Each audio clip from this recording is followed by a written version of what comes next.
Estou com o servidor público Alex Sampaio, que escreveu o livro Ressuscito na Cidade Suicida. Seja bem-vindo, Alex, a Sob Outro Olhar. Muito obrigado, é uma honra estar aqui. É um programa muito interessante, sempre traz temas bem provocantes, né? É verdade. Então, o que te motivou para escrever esse livro sobre suicídio? Eu me senti na necessidade de escrever sobre isso. Eu acho que a arte ela é muito da necessidade. Eu acho que a arte ela é produzida quando você sente a necessidade de fazer algo que impacte, que mude a vida das pessoas, porque é um trabalho social, né? Então, desde a minha adolescência que eu convivo com casos de suicídio. Desde a escola, passando pela universidade, eu fui professor também, e alguns ex-alunos cometeram um ato. Então eu vi que aqui em Teresina existe a necessidade de falar sobre isso. E como os espaços são muito diminutos para a gente falar sobre esse tema, eu resolvi encarar esse tema através da arte, porque fica de forma mais lúdica, né? A arte ela tem esse poder, né, de transformar um assunto que é muito pesado em algo mais interessante. E aí eu resolvi, através da arte, falar sobre isso. Só que eu falo de uma maneira diferente. Você fala assim, suicídio é abandono da cidade, é abandono do próprio corpo por vontade própria. Explique para a gente essa relação. O livro, o título dele é Ressuscito na Cidade Suicida. Então, o que é que eu faço aqui com o livro, né? Eu abordo de forma social, eu abordo o suicídio, essa temática, de um ponto de vista social e de um ponto de vista histórico. Não de um ponto de vista meramente individual. Eu não fico buscando saber o que é que levou pessoa X ou pessoa Y a cometer o ato. Mas eu busco, através de uma interpretação social, de uma interpretação histórica, alguns argumentos que levem a respaldar isso, né? Então, por isso que o título do livro é esse, Ressuscito na Cidade Suicida. É a cidade que se destrói. Então, é uma crítica que eu faço à cidade de Teresina, não é uma crítica partidária, nada disso. É uma crítica de costumes. Eu acho que os teresinenses, eles abandonam a própria identidade. Por exemplo, nós piauienses, nós gostamos e prestigiamos aqueles que saem de Teresina para trabalhar fora, para estudar fora. Nós somos indiferentes à poluição dos nossos rios. Eles estão morrendo. E nós somos indiferentes, a gente nem lembra que tem rio aqui, né? Nós esquecemos os nossos artistas, que aí faz parte já do patrimônio imaterial, né? E também o nosso patrimônio histórico-cultural, as construções do centro, os grandes casarões do centro são derrubados para dar lugar a estacionamentos. E tudo isso, eu acho que faz parte de uma destruição da cidade, por isso que eu chamo a cidade de cidade suicida. É uma metonímia, né? É uma figura de linguagem que eu uso, que é uma característica da cidade, que é uma cidade que se esquece e se destrói, combinada com os altos índices de suicídio que o Piauí possui, né? 40% acima da média nacional. Então eu faço esse jogo, que é a figura de linguagem metonímica, para pegar a parte, que é a cidade suicida, para fazer uma crítica geral sobre os costumes gerais da cidade. E faz todo sentido, porque você vê em relação à arte, a juventude ela está se apropriando, para poder fazer arte, ela precisa se apropriar da cidade, que o movimento Salve Rainha tem feito isso, né? Ocupar o não lugar. Se você não se sentir parte, como é que você vai se sentir bem no lugar? A construção da identidade. Quando a gente se sente bem socialmente, quando a gente começa a fazer alguns papéis, né? Por exemplo, quando a gente é um esposo, quando a gente é uma esposa, quando a gente é aluno, quando a gente é estudante, quando a gente vai se apresentar para alguém, a gente sempre fala, eu sou ex-aluno tal, eu trabalho com isso, eu trabalho com aquilo. Então, a nossa identidade é feita disso, é feita de atividades sociais. Então, se a cidade não oferece atividades, a gente fica meio que perdido. Então, a identidade cultural ela é muito importante para afirmar a identidade dos indivíduos. Então, o livro ele é muito inspirado no coletivo Salve Rainha. Porque antes de 2014, que é antes do surgimento do Salve Rainha, eu não tinha mais interesse em atuar nas artes, porque eu não vi espaço. A partir de 2014, quando o movimento começou a atuar, começou a ocupar as ruas, e eu comecei a observar que existia um grupo produzindo material autoral, aí eu retomei a minha vontade de criar artisticamente, e eu observei logo, nossa, eles estão ressuscitando a cidade que está tão vazia, tão abandonada. Daí veio a construção do título, Ressuscito na Cidade Suicida. Você diz no seu livro uma coisa interessante, que é o mendigo. O mendigo que dorme na rua, ou ele tem muita coragem, ou ele está com tanta fome que o medo já A fome é maior que o medo, não é isso? Esse livro aqui é um livro de poemas e Poemas crônicas. e crônicas. E muitas vezes a gente não sabe se é poema ou se é crônica, porque eu faço uma mistura, eu faço uma prosa poética, né? Mas em alguns textos a prosa fica bem explícita, que esse é um texto de prosa mesmo, é uma crônica chamado Desconfio da Cidade. Esse a que você se referiu agora.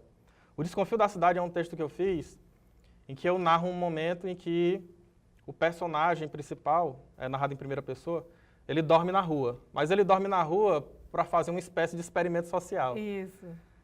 Nesse experimento social ele dorme ao lado de um mendigo, no meio da Frei Serafim, no canteiro da Frei Serafim. E aí surgem vários questionamentos, né, internos do personagem, sobre a cidade e sobre ele mesmo. Então eu faço esse jogo entre os conflitos individuais e os conflitos sociais, porque passa a cidade de Teresina. É interessante que ele leva a identidade dele. Então ele não se perde de si mesmo. Eu tive esse cuidado, isso. Eu tive esse cuidado de colocar na crônica em que ele vai para a rua, ele vai sem dinheiro, sem nada, só com a bicicleta e vai para o centro, vai para a Frei Serafim dormir do lado do mendigo. E quando ele faz isso, eu tive esse cuidado de colocar que ele carrega a identidade com ele, ou seja, ele não se desprendeu totalmente ele não se tornou um indigente. Apesar dele dizer no texto que quer ser um indigente, mas ele não se torna. Então eu tive esse cuidado que é para mostrar que a gente acaba não tendo uma coragem completa de se desligar, porque nós somos o ser humano é um ser discursivo, né? Então mesmo que ele queira a progressão total, ele nunca vai se desapegar da história dele, porque nós somos seres históricos, seres discursivos, nós temos uma história. Mesmo que a gente queira chegar num local, a gente só vai chegar se a gente souber de onde veio. Então é por isso que eu falo tanto no meu livro sobre Teresina, que é uma cidade que eu amo. E eu acho interessante que essa abordagem social, ela é pouco feita em relação ao tema suicídio. É muito pouco feita. O que é que a gente tem nas artes, né? Na literatura, principalmente, que é onde eu mais me aprofundo, mais pesquiso. Muitos livros que abordam o tema... O suicídio ele é tão impactante que ele acaba se integrando na cultura pop. Então, muitos músicos tratam sobre o tema nas suas letras.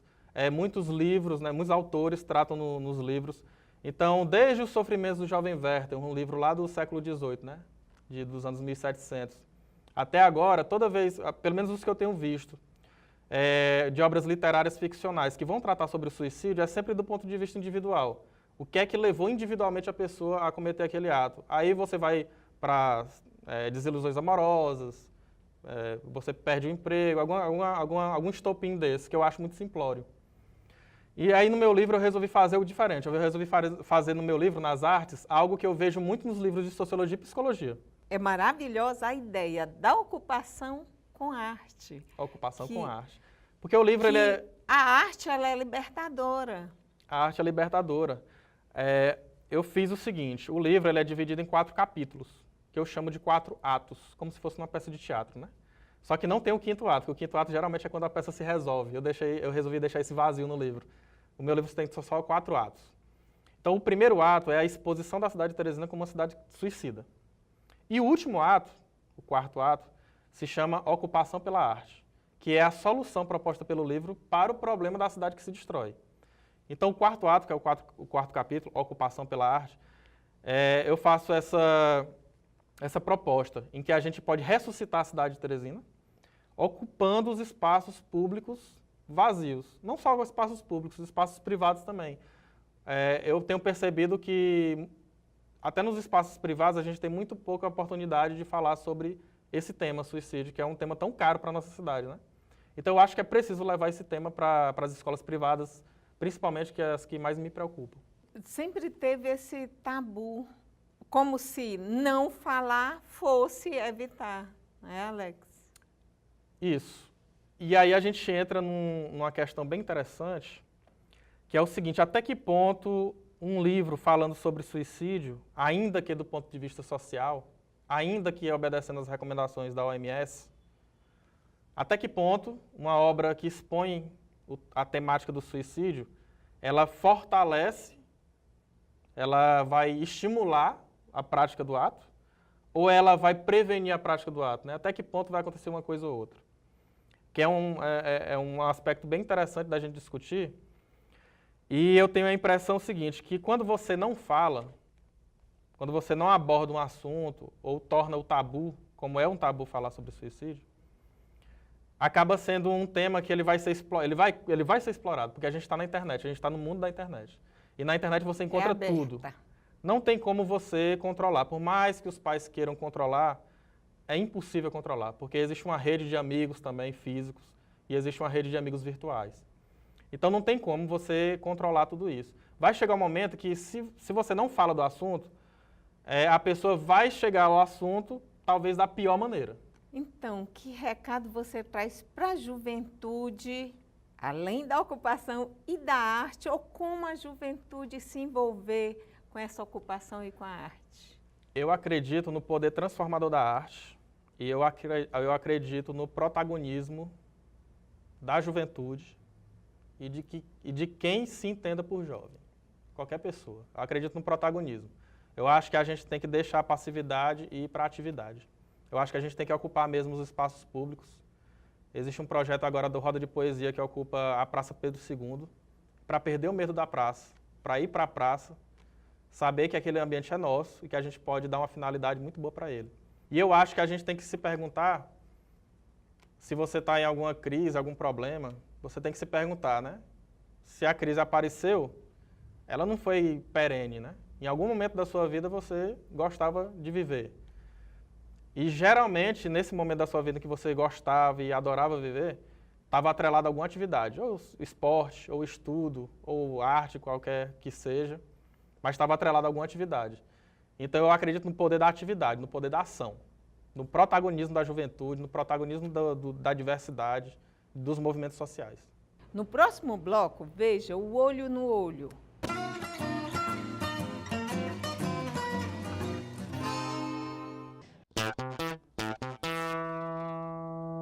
Vou seguir, vou cantar, vou vencer, vou te falar. Vou seguir, vou cantar, vou vencer, vou te falar. Vou seguir, vou cantar, vou vencer, vou te falar. Vou seguir, vou cantar, vou vencer. Te falar que luto pela união. Te falar que é o amor que me mantém. Te falar que você só me fortalece.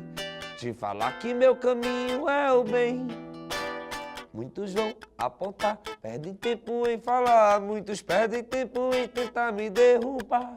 Muitos vão apontar, perdem tempo em falar. Muitos perdem tempo em tentar me derrubar. Se comigo tu viesse, respeitando a família, somos um só amor. Sua boca é armadilha. Somos um só amor, essa sua boca é armadilha. Essa canção vem carregada de verdade, quando bate a verdade bate. Essa canção vem carregada de verdade, quando bate a verdade bate. E não tem choro, e nem tem vela, irmão, isso é planta pra poder colher. E esse fruto só de a quem entregar. No meu jardim já comecei a semear. Eu vou plantar, eu vou colher, vou aprender pra te falar. Vou seguir, vou cantar, vou vencer, vou te falar. Vou seguir, vou cantar, vou vencer, vou te falar. Vou seguir, vou cantar, vou vencer.